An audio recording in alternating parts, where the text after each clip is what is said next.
والدین راضی نہ ہوں تو شادی کیسے کریں؟ بہت مشکل سوال۔ محمد صاحب ہندوستان سے پوچھتے ہیں، مجھے ایک لڑکی بہت پسند ہے، میں اس سے شادی کرنا چاہتا ہوں، میرے والدین دو وجہ سے راضی نہیں۔ ایک تو یہ کہ وہ لڑکی میری کلاس فیلو ہے اور ہم دونوں ابھی پڑھ رہے ہیں۔ دوسری بات یہ کہ اس لڑکی کے والد نے پوری زندگی بینک میں کام کیا ہے لیکن وہ ریٹائر ہو چکے ہیں اور وہ گھر کا خرچہ بیٹوں سے چلتا ہے۔ کیا میں اپنے والدین کو راضی کر کے اس سے شادی کر سکتا ہوں یا نہیں؟ بھائی اماں کو راضی کر کے تو کر سکتے ہیں، اس میں کیا حرج ہے؟ ماشاءاللہ۔ رہا یہ مسئلہ کہ ابا ان کے بینک میں ہے تو یاد رکھیں جو بینک کی ارننگ، جو سودی بینک کی آمدن ہے، ان سے پھر کھانا پینا جائز نہیں ہوتا۔ تو اگر آپ یہاں نکاح کر کے ان کے ابا کی جو کمائی ہے اس سے بچ سکتے ہیں تو ٹھیک ہے، ورنہ آپ کے لیے یہاں شادی جائز نہیں ہے۔ رہا یہ مسئلہ کہ آپ کے والدین راضی نہیں ہیں تو آپ کے والدین اگر میری بات سن رہے ہیں، میں ان کو کہوں گا کہ آپ راضی ہو جائیں۔ لڑکی اگر کوئی اس میں کوئی بڑی خرابی نہیں ہے تو بلا وجہ بیٹے کی چاہت کو کچلنا یہ شریعت میں پسندیدہ کام نہیں ہے۔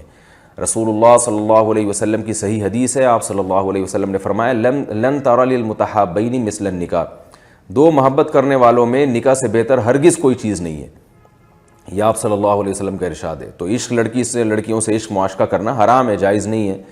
لیکن اگر کوئی ہو گیا ہے کسی کو، یا محبت ہو گئی ہے، یا نکاح کی نیت سے کسی نے کہیں پیغام بھیجا ہے اور وہ اس کو پسند آ رہی ہے، تو پھر والدین کو اس میں اولاد کے ساتھ معاونت کرنی چاہیے، رکاوٹ نہیں ڈالنی چاہیے۔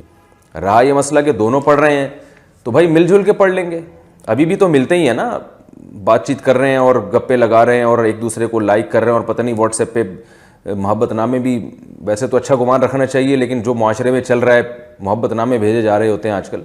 تو بھائی اس حرام کو حلال سے بدل لو، نکاح کر کے دو بول لو تو نکاح ہو جائے گا، تو کیا اس میں؟ پھر پڑھتے رہو اسی طریقے سے جیسے پڑھ رہے ہیں۔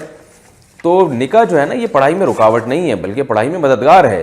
نکاح ہو جائے گا تو دونوں کی فیلنگ ایک دوسرے کے لیے حلال ہو جائیں گی اور دونوں کی توجہ ایک دوسرے کی طرف ہو جائے گی، دائیں بائیں بھٹکیں گے نہیں، پھر وہ پڑھائی میں ایک دوسرے کے ساتھ تعاون بھی کریں، تو اس میں کوئی حرج نہیں ہے۔ پتہ نہیں کیوں اس کو ایک ہوا بنا لیا ہمارے معاشرے میں۔ علماء نے لکھا ہے کہ کسی مسلمان کے لیے زنا کرنا بہت ہی تعجب کی بات ہے، کیونکہ اللہ نے نکاح کو اتنا آسان کر دیا ہے کہ اب زنا کی طرف قدم پتہ نہیں کیسے جاتے ہیں لوگوں کے، اتنا آسان اللہ نے کر دیا ہے۔ تو بھائی اتنا اللہ نے آسان کر دیا، والدین کو چاہیے اس آسان میں اپنی اولاد کے لیے رکاوٹ نہ بنے بلکہ ان کو اپریشیٹ کیا کریں اور کہیں کہ بیٹا بہت اچھی بات ہے کہ تم نے ہمیں آ کے بتا دیا، تم گناہ کی طرف نہیں گئے، تم نے اس سے حرام دوستیاں نہیں لگائیں، تم زنا کی طرف نہیں گئے اور تم نے ہمیں آ کے بتا دیا۔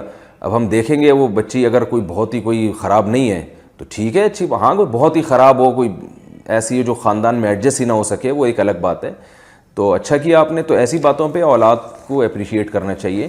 عبداللہ بن عباس رضی اللہ تعالیٰ عنہ کے بچے جب جوان ہوئے تو بلا کے خود کہا کہ دیکھو جب کوئی شخص زنا کرتا ہے نا تو اس میں ایمان نہیں رہتا، تو اس لیے اگر میری ترغیب ہے کہ تم نکاح کر لو۔